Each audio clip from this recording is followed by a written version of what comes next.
Ai, apa ni? Ya Allah, saya terpijak tahi kucing. Apa saya perlu buat ya? Apa kata kita tanya Ustaz?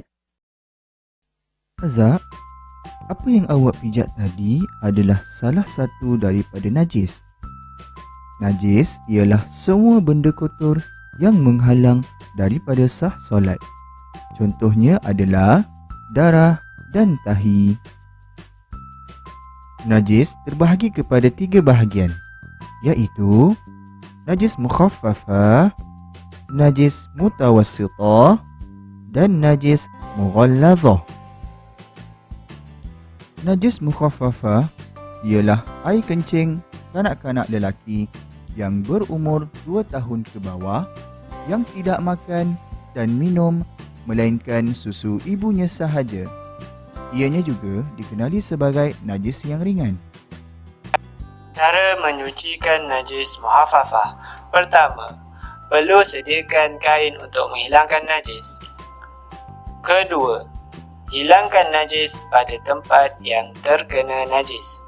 Sekiranya terkena pada permukaan sesuatu tempat, perlu hilangkan najis dengan lap najis tersebut berulang kali sehinggalah hilang pada bau, warna dan juga rasanya. Perlu melakukan langkah ini berulang kali sehingga najis itu tiada. Kemudian kita pergi pada yang ketiga. Renjaskan air pada permukaan tempat terkena najis sehingga kita benar-benar yakin tiada najis lagi.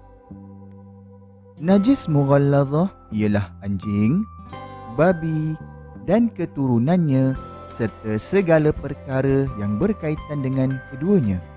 Contohnya, kulit anjing ataupun darah babi.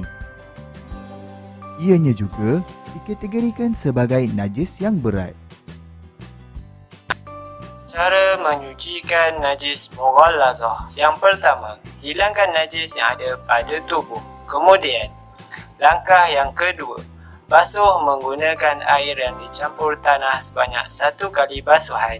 Seterusnya, langkah 3, basuh menggunakan air mutlak sebanyak 6 kali basuhan sehingga hilang bau, warna dan rasa sehingga tiada lagi najis pada permukaan yang terkena najis.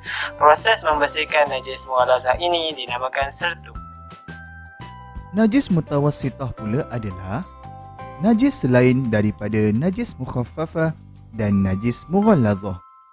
Contohnya adalah darah, air kencing, tahi ataupun muntah. Ianya dikategorikan sebagai najis yang sederhana. Cara menyucikan najis mutawassithah. Yang pertama, kita perlu melakukan perkara tersebut dengan mengambil daun kering ataupun kain. Yang kedua, perlu membuang najis pada tempat yang terkena najis. Kita perlu lakukan langkah ini berulang kali sehingga tiada lagi najis pada permukaan yang terkena najis.